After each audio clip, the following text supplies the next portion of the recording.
होते हैं, तो वो जॉइंट कमेटी होती है लोकसभा राज्यसभा की, विचार करने के लिए। अब इस बिल में सबसे अजीब सी बात जो थी वो ये थी कि इसमें सीधे सीधे 6 धर्मों का नाम लिखा हुआ था कि इन 6 धर्मों के व्यक्तियों को नागरिकता दी जा सकेगी, इनको इलीगल नहीं माना जाएगा।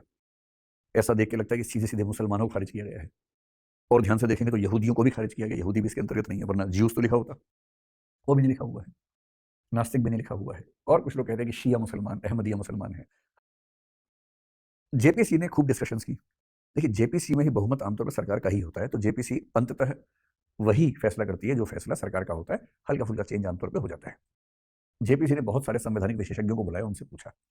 एक सुभाष कश्यप भी थे उनमें, प्रसिद्ध विशेषज्ञ हैं, उनसे भी पूछा। उन्होंने कहा कि आपके एक्ट की भावना से हमें दिक्कत नहीं है, लेकिन जो धर्मों के नाम लिखे हैं चुन चुन के ना, वो मैसेज ठीक कन्वे नहीं हो रहा उससे। बेहतर होता कि आप धर्मों का नाम लिखने के बजाय सिर्फ इतना लिखते कि जो उन देशों के अल्पसंख्यक हैं, माइनॉरिटीज हैं। कभी कभी क्या होता है कि भाषा का सारा खेल होता है। मुझे इस पूरे मसले में लगता है कि ये सारा मुद्दा मूलतः भाषा का खेल है, मूलतः कम्युनिकेशन में स्पष्टता न आ पाए, कंफ्यूजन पैदा हो जाए, उसका खेल है। मैं आपको एक छोटा सा एग्जांपल देता हूँ, उससे आपको बात शायद समझना आसान लगे। एक बहुत प्रसिद्ध कहानी है कि एक बार एक ज्योतिषी राजा के दरबार में गया।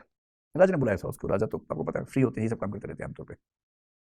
राजा ने कहा, ज्योतिषी जी हमारा हाथ देखकर बताइए या कुंडली देख के बताइए कि भविष्य में क्या लिखा हुआ है। ज्योतिषी बहुत ईमानदार था, सीधी सच्ची बात बोलता था। उसने कुंडली देखी, हाथ देखा, और उसने राजा से कहा कि राजा जी, आपके घर के जितने मेंबर्स हैं परिवार में ना, सारे एक एक करके आपकी आंखों के सामने मरेंगे, ये भविष्य में लिखा हुआ है। तो ये सुनते ही राजा का पारा हाई हो गया, चिढ़ गया बुरी तरह से। और राजा ने कहा कि ज्योतिषी तो जान से मार दूंगा। उसको जेल में ठूंस दिया ज्योतिषी को। राजा लोग तो ऐसा ही करते हैं, उनके मुंह से जो निकला वही कानून होता है, वही संविधान होता है। ज्योतिषी का एक बेटा भी था जो नया नया ज्योतिषी बन रहा था। आपको ज्योतिष में रुचि ना हो तो आप इस एग्जाम्पल को यूं ही समझें, मजाक समझें, और ज्योतिष में रुचि है फिर तो आप इसको सीरियस ले सकते हैं।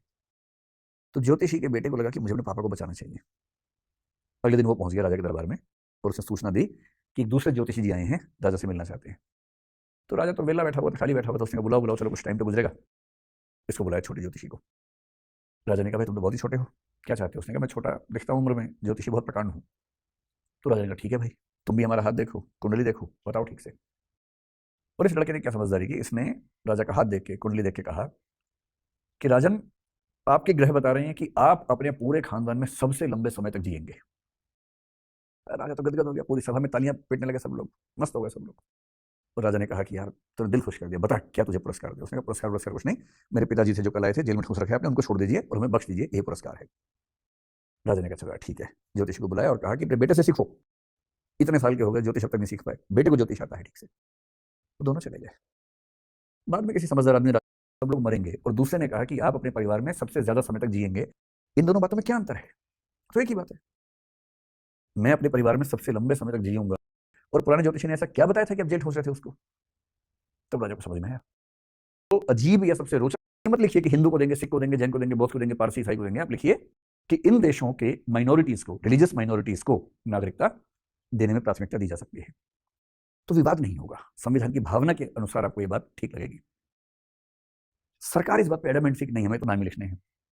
मतलब हो तो ये सकता था कि उसमें लिखा होता कि माइनॉरिटीज, और हर एक्ट के बाद ना रूल्स बनते हैं कुछ, उन रूल्स में डिटेल्स लिखी होती हैं। तो सरकार ये कर सकती थी कि विधेयक में लिखती कि माइनॉरिटीज, और अंत में लिखती कि माइनॉरिटीज में कौन कौन लोग शामिल होंगे, इसकी सूची रूल्स में दी गई है, और रूल्स में मेंशन कर देती कि इस देश के ये माइनॉरिटीज माने जाएंगे, इस देश से ये माइनॉरिटीज होंगे, इस देश से ये होंगे, बात खत्म हो जाती। लेकिन सरकार किसी वजह से इस बात पर एडमेंट थी कि नहीं, हम तो एक्ट में ही नाम लिखेंगे धर्मों के। शायद इसलिए उनको लग रहा होगा कि कल को हमारी सरकार ना रहे, ऐसा ना हो कि दूसरी सरकार आए, रूल्स को तुरंत चेंज कर दे। रूल्स को चेंज करना एक्ट को चेंज करने की तुलना में ज्यादा आसान होता है। एक तो ये हो सकता है। दूसरा ये भी हो सकता है कि एक्ट में नाम लिखेंगे तो शोर मचेगा, हल्ला गुल्ला होगा, देश भर में ध्रुवीकरण होगा। एनडीए को या बीजेपी को इस बात का ठीक से एहसास है कि मुस्लिम वोटर्स हमारे वोट बैंक नहीं है, होंगे भी नहीं, लेकिन बाकी जो वोटर्स हैं वो हमारे वोट बैंक हैं और हो भी सकते हैं। देखिए, इलेक्शंस का सारा मामला होता है, पार्टी कांग्रेस हो, बीजेपी हो, आम आदमी पार्टी, कोई भी पार्टी हो, इन सबको अपनी पॉलिसीज इंप्लीमेंट करते हुए ये साधना होता है कि अगले इलेक्शन में हम जीत भी सके। ये लोकतंत्र की मजबूरियों में से एक बड़ी मजबूरी है। इलेक्शन के समय अगर मामला हो जाए अमीर बनाम गरीब, इसका फायदा मिलता है जो लेफ्ट पार्टियां होती हैं, जैसे सीपीएम, सीपीआई, और दिल्ली की आम आदमी पार्टी भी थोड़ा बहुत उनका ओरिएंटेशन उस तरफ का है। जब भी अमीर गरीब का मामला बनेगा, आप मान के चलिए कि लेफ्ट ओरिएंटेशन की पार्टियां फायदे में रहेंगी, इसलिए वो हर इलेक्शन में कोशिश करती हैं कि मूल मुद्दा अमीर गरीब का है। अगर मामला हो जाएगा सवर्ण और निचली जातियों का, निचली का मतलब जिनको निचली कहा जाता है, दरअसल तो सब समाज में लोग बराबर है, तो आप अच्छे से जानते हैं कि जब भी मामला होगा, दलित जातियों का मामला उठेगा, तो फायदा किसको होगा? बीएसपी को। अगर ओबीसी की बात है तो फायदा किसको होगा? तो फायदा आरजेडी को हो सकता है, समाजवादी पार्टी को हो सकता है। ये पार्टियां चाहती हैं कि, स्वाभाविक तौर पर चाहती हैं कि इलेक्शन के समय मूल मुद्दा कास्ट का बने, अमीर गरीब का ना बने। अब तीसरी पार्टियां वो हैं जो एक धर्म या एक समुदाय के व्यक्ति को अपना वोटर मानती हैं। अगर मामला हिंदू मुसलमान का बन गया तो इसका फायदा किसको होगा? वो बीजेपी को होगा। उत्तर प्रदेश में देखें तो समाजवादी पार्टी को होगा, क्योंकि जब मुसलमान एक हो जाएंगे तो वो वहां वोट डाल देंगे, हिंदू एक हो जाएंगे तो बीजेपी को वोट डालेंगे। केरल में मुस्लिम लीग को मुसलमानों के वोट पड़ जाएंगे तो वो चाहेंगे हिंदू मुसलमान का मामला हो जाए। किसी भी लोग, जैसे अमेरिका में भी इलेक्शंस का दौर चल रहा है वहां पर भी, तो वहां भी क्या होगा कि डेमोक्रेट्स चाहते हैं कि ये मामला श्वेत अश्वेत का भी हो जाए, ताकि अश्वेतों के वोट एक बड़ी संख्या में उनको मिल जाए।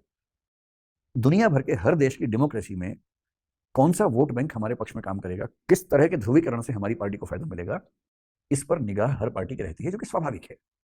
हम अच्छे बुरे के सेंस में बात नहीं कर रहे, हम लोकतंत्र की स्वाभाविकताओं की बात कर रहे हैं। अगर माइनॉरिटीज लिखते तो शायद इतना शोर न मचता, विरोध भी ना करता शायद कोई इस बात का। और जब धर्मों का नाम लिखा गया तो विरोध हुआ। विरोध हुआ तो देश में हिंदू मुसलमान का माहौल बना।